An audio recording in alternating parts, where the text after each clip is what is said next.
नमस्कार दोस्तों, अब मैं आ गया आपको सामने एक और नई कहानी लेके। ये कहानी है नेहा की। नेहा क्या करती है, नेहा का फ़ोटोग्राफ़ी का बहुत शौक है। उसको वाइल्ड फ़ोटोग्राफ़ी होती है, पेड़-पौधों की, जंगली जानवरों की, ऐसे फ़ोटोग्राफ़ी लेने का बहुत शौक है। जिम कॉर्बेट पार्क भी गई थी बीच में, बहुत फ़ोटो खींच के लाई।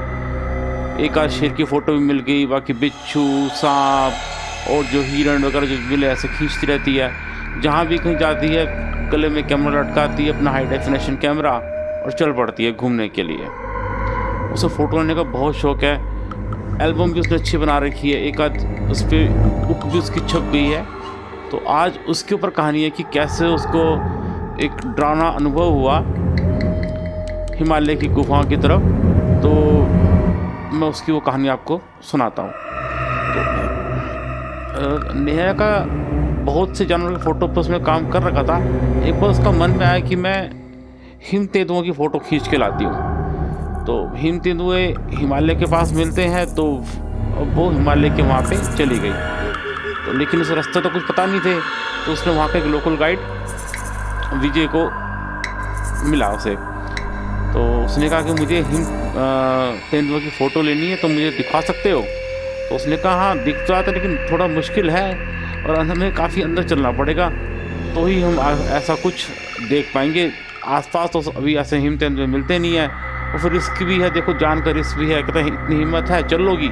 उसने कहा मैंने बहुत वाइल्ड फोटोग्राफी कर रखी है, तो मैं चल लूँगी, जहाँ बोलोगे वहीं चलूँगी, कोई दिक्कत नहीं है मेरे साथ। तो कहते हैं चलो हमें ज़्यादा में 2-3 दिन भी लग सकते हैं, तो खाना बैग पैक ऐसा कुछ तय कर लो, कुछ कपड़े रख लो, क्योंकि हमें अंदर जंगल से चलना पड़ेगा। बाहर तो हमें तेंदुए दिखेंगे नहीं, तेंदुए। कहते चलो ठीक है। जंगल के लिए इन्होंने पैकिंग कर ली, टॉर्च रख ली, मोबाइल को अपना फुल रिचार्ज कर लिया, रस्सी वगैरह कुछ हाथ में रख ली, खाने का कुछ सामान रख लिया, ड्राई फ्रूट रख लिए। ड्राई फ्रूट्स में क्या है कि आराम से खाना अगर नहीं मिलता तो ड्राई फ्रूट से भी हम अच्छे से सर्वाइव कर सकते हैं, कोई दिक्कत नहीं होती। तो बादाम, किशमिश, नेज़े, अखरोट, इस तरह की चीज़ें रख ली। नेज़े से थोड़ी गर्माहट रहती है, उसने ये सोच के ये भी रख लिया। तो नेहा ने और विजय ने दोनों ने अपने बैग पैक कर लिए, पानी का इंतज़ाम करा, साथ में टॉर्च का इंतज़ाम कर लिया, थोड़ा हल्का फुल्का छोटा मोटा टेंट का सामान भी हाथ में उठा लिया कि कहीं रात को कैंपिंग करनी पड़ जाए तो हम वो कैंपिंग भी कर लेंगे। लाइटर वगैरह भी रख लिया। ऐसे इसमें चीज़ें, छोटी मोटी चीज़ें ना बैग पैक में रख ली दोनों ने, और वो चल पड़े आगे। अब वो चलते रहे, पूरा दिन निकल गया। अलग अलग बंदर बहुत दिखे, लंगूर दिखे, पक्षी भी अलग अलग तरह के रंग बिरंगे से पक्षी दिखे। नेहा ने बहुत फ़ोटो खींची, बहुत खुश हुई कि अलग अलग तरह के पक्षी मिल रहे हैं। क्योंकि बाहर तो देखो आम ही पक्षी मिलते हैं, कौवा, कबूतर, एक आध बार कभी तोता दिख गया, चिड़िया दिख गई, और तो इतने पक्षी मिलते नहीं मैदानी इलाकों में। लेकिन पहाड़ी इलाकों में जहाँ अभी लोग पहुँचे नहीं हैं अंदर की तरफ, वहाँ उसको अलग अलग तरह के पक्षी दिखे। उसका मन बहुत खुश हो गया, पक्षियों की चहचहाट से उसका दिल बड़ा खुश हुआ। फिर आगे देखे लंगूर घूम रहे थे, बंदर घूम रहे थे, उनको थोड़ा बहुत खाना भी डाला, आके बिना डरे वहाँ के खाना लेके चले भी जाते थे। नेहा का अच्छा टाइम पास होता था, लेकिन जिस चीज़ के लिए वो आई थी, हिम तेंदुए, वो उसे नहीं मिल रहे थे। तो उसने विजय से कहा कि ये तो हमारा पूरा दिन बीत गया, हिम तेंदुए तो मिले नहीं। कहते काफ़ी अंदर जाके मिलते हैं, इतनी आसानी से दिखते नहीं है, थोड़ा सावधानी से आप रहना कि अब घना जंगल शुरू होने वाला है, तो यहाँ हिम तेंदुए मिल सकते हैं और ऊपरी बलाएँ भी मिल जाती हैं यहाँ पे, क्योंकि यहाँ किसी लोगों का आना जाना है नहीं। तो नेहा ने कहा ये मैं ऊपरी बलाओं को तो मैं कुछ मानती नहीं है, सब भूत प्रेत चुड़ैल पिशाचनियाँ, ये सब बेकार की बातें, लोगों को डराने के लिए लोगों ने कहानियाँ बना रखी है, ऐसा कुछ होता है नहीं। तो उसने कहा नहीं जी, हम तो देखो पहाड़ में रहने वाले हैं, हमें तो इन चीज़ों पे पूरा विश्वास है। आप हमें चाहे गंवार, अनपढ़, देहाती कुछ भी समझ लो, लेकिन ऐसी घटनाएं होती हैं और बहुत तरह की होती हैं, समझ नहीं आता कि कब क्या क्या हो जाए। नेहा ने विजय का खूब मजाक उड़ाया कि मैं अच्छी पढ़ी बड़ी लिखी लड़की हूँ, मॉडर्न लड़की हूँ, आज साइंस का ज़माना है, कहाँ ये चीज़ें होती हैं। उसने कहा कुछ भी हो सकता है, पता नहीं चलता पहाड़ों में। तो चलो देखते हैं, तुम तो मुझे हिम तेंदुए दिखाओ।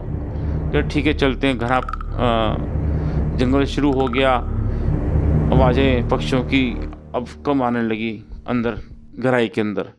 सूरज की रोशनी भी अच्छे से नहीं पहुंच पा रही थी क्योंकि पेड़ बहुत घने हो गए थे। वहाँ पे छोटी मोटी गुफाएं भी दिख रही थी। तो एक जगह क्या हुआ, उसे पेड़ पे कुछ दूर चमकती हुई आंखें दिखी। उसने कहा देखो ये किस चीज़ की आंखें हैं? कहते देखो नौ बंदरों की आंखें तो चमकती नहीं है, ये तो किसी शिकारी जानवर ही है जिसकी आंखें रात को अंधेरे में चमकती हैं। कि बंदर लंगूर की आंखें रात को नहीं चमकती, लेकिन शिकारी जानवर हैं उनकी आंखों में चमक होती है, शेर, चीता, तेंदुआ। तो थोड़ा सा रोमांच आया उसको, नेहा को, कि शायद हिम तेंदुआ हो या कोई शेर भी हो सकता है। लेकिन कैमरा उसका अच्छी हाई क्वालिटी का था, उसने वहीं से जूम इन किया और देखा फ़ोटो, तो वो तेंदुआ ही था, हिम तेंदुआ था। उसे बड़ी खुशी हुई, उसने उसकी तेंदुए की अलग अलग एंगल से बड़ी सारी फ़ोटोएँ खींची। तेंदुए की आंखें हरी हरी चमकने लगी अचानक, और एकदम वो पेड़ के ऊपर बैठा हुआ था, पेड़ से जंप मार गया। अब नेहा डरी कि कूदा क्यों, और वो धीरे धीरे उनकी तरफ आने लगा। अब नेहा डर गई कि ये क्या हो गया। तो जैसे वो डरी, उसने कहा चलो यहाँ से चलते हैं। विजय ने भी कहा हाँ अब रिस्क है, क्योंकि हम हथियार ज़्यादा लेके आए नहीं है, कुछ है ही नहीं हथियार, तो कैसे मुकाबला करेंगे तेंदुए का। तो हम हमारे पीछे पड़ ना जाए, इसलिए भाग लेते हैं यहाँ से। दोनों उल्टे पैर वहाँ से भाग लिए, लेकिन हिम तेंदुए की उनके ऊपर नज़र पड़ चुकी थी, तो हिम तेंदुए को पीछे लग गया। भागते भागते क्या हुआ कि वो उनके पास पहुँच गया और उसने नेहा के ऊपर जंप लगा दिया। नेहा गिर गई, तो लेकिन जैसे गिरी एकदम पीछे से विजय भी आ गया, उसने हिम तेंदुए को पकड़ लिया। अब पहाड़ी इलाकों में लोगों के पास खोखरी वगैरह भी होती है, छोटे मोटे इतने हथियार ये तो लेके चलते ही हैं। उसने उससे तेंदुए पर हमला बोल दिया, तो तेंदुआ घबरा के भाग गया। विजय खुश, चलो मैंने भी तेंदुए को भगा दिया, बहादुरी का अच्छा मैंने काम कर दिया। लेकिन जब उसने मुड़ के देखा तो वहाँ नेहा थी नहीं। वो बहुत हैरान हुआ कि अभी तो उसके ऊपर कूदा था और वो उससे लड़ रहा था, इस लड़ाई में झगड़े में नेहा कहाँ चली गई। उसने इधर उधर खूब ढूंढा, लेकिन क्योंकि घने जंगल थे, जहाँ से घूमता था वापस वहीं पहुँच जाता था। तो वो परेशान हो गया कि हर तरफ से मैंने देख लिया, मिल नहीं रही। एट लास्ट परेशान होता होता थक गया था, खाना ख़त्म हो गया था, चक्कर आ गए थे। तो वो बाहर निकल तो आया, लेकिन बाहर जंगल से निकलते बेहोश होकर गिर गया। तो पहाड़ों में आसपास जो गांव के लोग थे एक दूसरे को पहचानते भी हैं, मदद भी करते हैं। मैदानी इलाकों में ज़्यादातर जहाँ शहर हो गया है, लोग मदद नहीं करते। पढ़ा है आजकल मोबाइल पे फ़ोटो बना लेंगे, मदद करने कोई नहीं आएगा। लेकिन उसको पहाड़ी इलाके थे, सीधे साधे लोग होते हैं, उन्होंने पहचान लिया तो ये तो हमारा गाइड है विजय। उन्होंने उठाया कंधे पे, वहाँ पे छोटा सा हॉस्पिटल था, वहाँ ले गए। डॉक्टरों ने ड्रिप चढ़ा दी।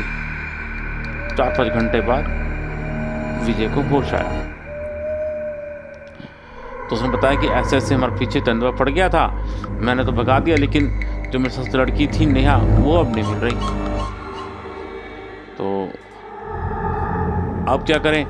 तो डॉक्टर ने कहा क्या किया सकता है, पुलिस में कंप्लेंट कर देते हैं। पुलिस वाले भी आए, एक चक्कर जंगल का लगाया, लेकिन अंदर जाने की हिम्मत तो किसी की नहीं पड़ी। वो भी अपना बाहर से खाना पूर्ति करके चले गए, भी हमें तो लड़की मिली नहीं है।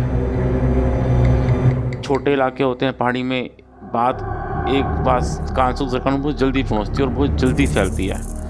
तो पूरे उस इलाके में, छोटे से गांव में बात फैल गई कि गाइड के साथ लड़की आई थी, वो गायब हो गई है, पुलिस को भी नहीं मिल रही। खैर कुछ दिन बीत गए, विजय परेशान हो रहा था कि कहाँ चलेगी, उसकी क्लाइंट थी, कहाँ चलेगी।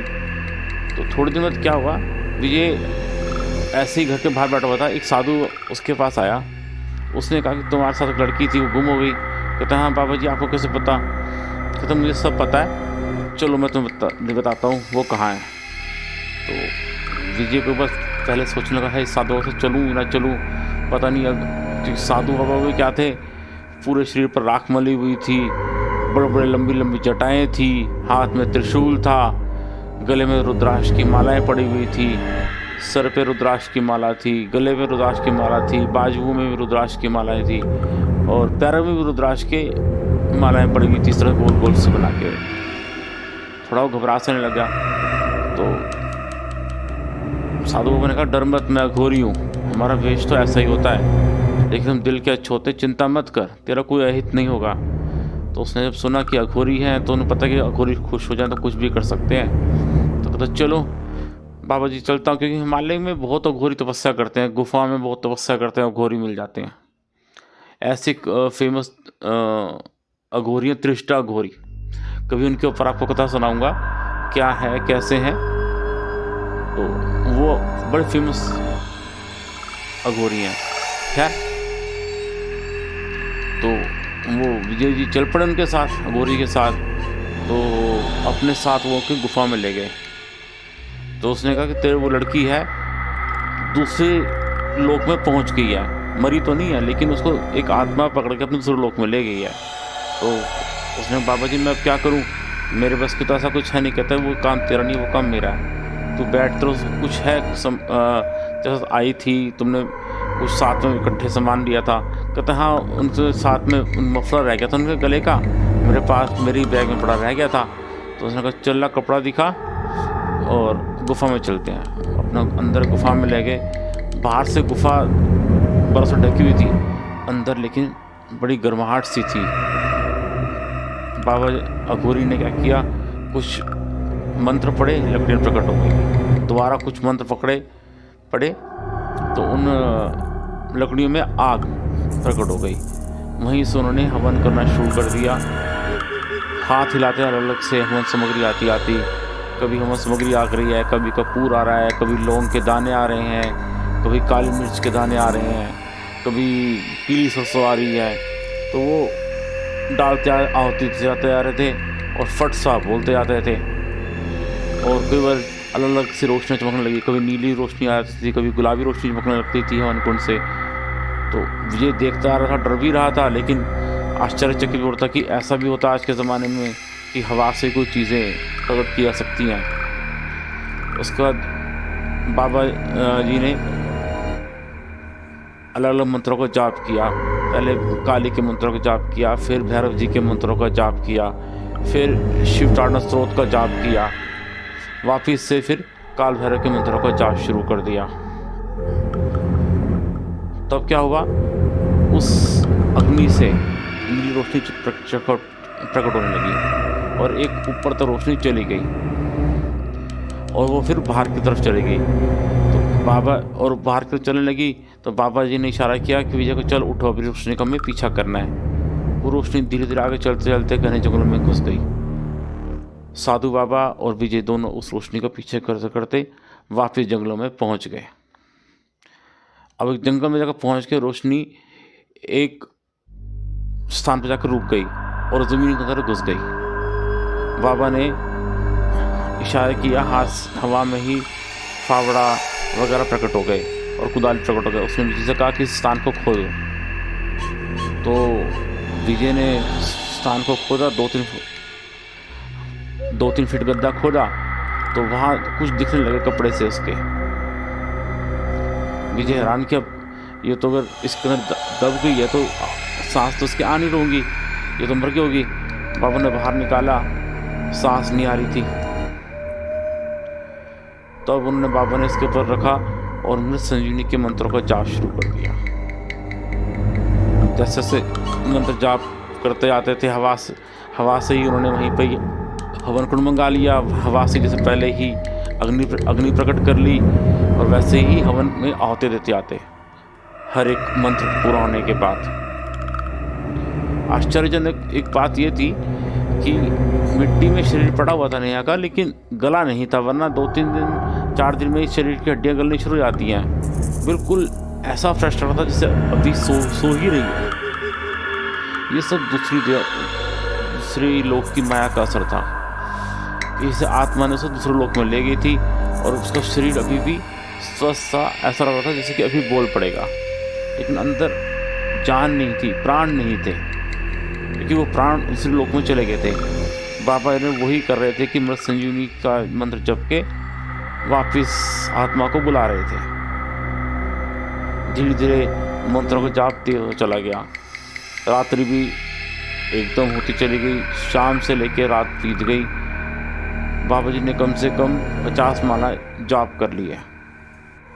उस जाप से ये हुआ कि नेहा के शरीर में प्राण वापस आ गए। अब नेहा से उठी, देखा कि है मैं कहाँ बैठी हूँ, विजय बैठा हुआ है मेरे सामने का घोरी सा साधु सा बैठा हुआ है। तो उसने पूछा कि आप कौन हो? मैं तो वहाँ मेरे ऊपर तो अभी हमला किया था उसने, हिम तेंदुए ने, और मेरे शरीर में सारे कपड़े मैले मैले से कैसे हो गए? मेरे तो कपड़े साफ सुथरे कपड़े थे। तब विजय ने कहा कि तुम कई दिनों से गायब थी, मैंने तुम्हें इस गड्ढे से खोद के बाहर निकाला है। वो कहते मैं मान नहीं सकती, अगर मैं गड्ढे में होती तो मैं मर जाती। तो साधु को मैंने कहा यही दूसरे लोगों की प्रेत आत्माओं की शक्ति का प्रमाण है। तुम उसका मजाक उड़ा रही थी कि क्या है, कुछ नहीं है, आज के ज़माने में कहाँ से भूत प्रेत पिशाच चुड़ैल यक्ष वगैरह होते हैं। तो कहते हैं ऐसे वहाँ तुम्हारे पास घना जंगल था, आत्मा घूम रही थी। मैं भी उस टाइम तपस्या में था, मुझे पता चल रहा था, लेकिन मैं भी मंत्र जाप छोड़ के आ नहीं सकता था। मुझे दिख तो सारा गया था, लेकिन मेरा कुछ दिनों का मंत्र जाप पूरा करना था, इसलिए मैं वहाँ से हिल ही नहीं पाया। मैं देख लिया था कि उस पारलौकिक आत्मा ने उस हिम तेंदुए के रूप में तुम पे हमला किया। इसने विजय का कुछ नहीं बिगाड़ पाई, क्योंकि विजय पहाड़ी लोग हैं। इसने गले में रुद्राक्ष की मालाएं पहन रखी थी, गले में रुद्राक्ष था, हाथों में भी रुद्राक्ष था, तो इसलिए इसका कुछ बिगाड़ नहीं पाई। तो आप, लेकिन तुम्हें वो उठा के चलती बनी। तुमने खूब मजाक उड़ाया था तो अपने लोक में वो ले गई थी। लेकिन मैंने भी जब वहाँ से मेरे मंत्र जाप पूरा हुआ, मैं इसे ढूंढता हुआ इसके पास पहुँचा, तो मैंने फिर से कहा कि चलो मैं तुम्हें को वापस उस लोक से लेकर आता हूँ। अब नेहा को समझ आ गया कि हाँ एक और लोक भी है और कई लोग भी हैं। उसने कहा कि अकेला एक लोक ये नहीं है कि प्रेत लोक है, यक्ष लोक भी है, किन्नर लोक भी है, गंधर्व लोक भी है, जो कि हमारी पृथ्वी के बहुत पास हैं। देवलोक बहुत दूर है। आप जिससे होता है कि ये लोग यक्षियों की साधना करते हैं, जल्दी आ जाती हैं। देवता जल्दी नहीं आते क्योंकि उनका लोक बहुत दूर होता है। यक्ष पास रहते हैं बड़े, उनकी साधना करते हैं। अप्सराएं पास रहती हैं, उनका लोक पास है, आप साधना करते हैं, हमें सुंदरता मिल जाए, कुछ मिल जाए। यक्ष साधना करता है कि हमें धन दौलत मिल जाए, तो उनकी साधनाओं से जल्दी सिद्धि मिल जाती है एज़ कम्पेयर टू आपके जो देवलोक की पूजा करते हैं। लेकिन देवताओं की पूजा में रिस्क कुछ नहीं होता। यक्ष या अगर आप अप्सराओं की साधना करते हैं, कुछ करते हैं, गलती होगी तो वो माफ़ नहीं करती। दंड भी बड़ा भयंकर मिलता है कि वह आदमी पागल हो जाता है, मर जाता है, तो वो पीछे पड़ जाती हैं। लेकिन देवताओं के में ऐसा नहीं है, पूजा कर ली ठीक नहीं करी तो वो बात नहीं आते, वो कुछ नुकसान तो नहीं करते आपका। तो ऐसे किसी यक्ष की आत्मा ने, यक्ष ने सुन लिया था, वो क्रोधित होकर उसको दूसरे लोक ले गया था। कहते लेकिन हमारे में भी सिद्धियाँ होती हैं, पूजा पाठ करते हो सिद्धियाँ मिलती हैं, तो इससे बचाव हो जाता है। अब नेहा को एक अच्छा सबक मिल गया था कि ज़िंदगी में कि किसी भी ऊपरी आत्मा का, यक्ष किन्नरों का, किसी का मजाक उड़ाना, कि जो चीज़ हमें दिखती नहीं ज़रूरी वो चीज़ नहीं हो ही ना, बस हमें नहीं दिखी, हमारा उस टाइम का लक ऐसा है कि हमें नहीं मिली, लेकिन कई लोगों को दिख जाती है। उसको नेहा को एक अच्छा सा सबक मिल गया और नेहा को कान पकड़ लिए कि कभी भी किसी भी ऐसी आत्माओं का या ऊपरी चीज़ों का मैं मजाक नहीं उड़ाऊंगी। उसने विजय का बहुत धन्यवाद किया कि उसकी वजह से जान बच गई। साधु बाबा का बहुत धन्यवाद किया। उसने कहा कि मुझे भी कुछ सिद्धि विद्या सिखा दो। तो साधु बाबा ने कहा धीरे धीरे घर में बैठ के साधना शुरू करो, मंत्र जाप पढ़ो, चालीसियाँ करो, चालीसियाँ बड़ा करो, तो अपने आप ही रास्ते दिखने शुरू मिल जाएंगे आपको अपना योग्य गुरु दिखना मिल जाएगा। लेकिन पहले कोशिश तो खुद करनी पड़ेगी, कुछ ना कुछ थोड़ा बहुत चालीसा पढ़ ली, थोड़ी देर मंत्र जाप कर लिए, तो जैसे जैसे आपका मेडिटेशन का टाइम बढ़ेगा तो वैसे वैसे जो शक्तियां हैं आपके पास आनी शुरू हो जाएंगी और आपको रास्ता दिखाना शुरू कर देंगी। जैसे कहते हैं ना गीता, आप गीता एक बार पढ़ो कुछ समझ आती, 3-4 बार पढ़ो तो आपको समझाना शुरू होता है, 6-7 बार में वो आपकी सारी प्रॉब्लम को दूर करना शुरू कर देती है। अपने आप ही आपको नई नई चीज़ें, नए नए अनुभव आपको मिलने लगते हैं। तो ऐसा ही होता है, आप अच्छी शक्ति की पूजा कीजिए, आपको अच्छा अनुभव मिलता है और आपको गाइडेंस भी अच्छी मिल जाती है। दोस्तों, कैसे लगी हमारी कहानी ज़रूर कमेंट करके बताना। हम चालीसा बना रहे हैं, रामायण बना रहे हैं, अलग अलग देवी देवताओं की कथाएँ बना रहे हैं, आप तो ज़रूर सुनिए। आप हमारे जब चैनल को विज़िट करेंगे, चैनल आप सब्सक्राइब कर लीजिए, बेल आइकन दबा लीजिए। आप जैसे चैनल पर जाएंगे, विज़िट चैनल का ऑप्शन आता है, आप उस पर क्लिक कर दीजिए। अब उसके बाद अंदर प्लेलिस्ट खुल जाएगी। श्रावण मंत्र है, आप श्रावण मंत्र पढ़िए। मंत्र है 108 बार, शॉर्ट्स वीडियो हैं, वो शॉर्ट्स वीडियो देखिए। चालीसा है वो देखिए, गीता बनी हुई है वो देखिए, रामायण का पाठ है। हर एक की हमने अलग अलग कैटेगरी बना रखी है, अलग अलग कैटेगरी में आप उसे देख सकते हैं, उसको आप सुन सकते हैं। और इसे शेयर कीजिए, जितना आप शेयर करेंगे उतना ही अच्छा होगा। धन्यवाद।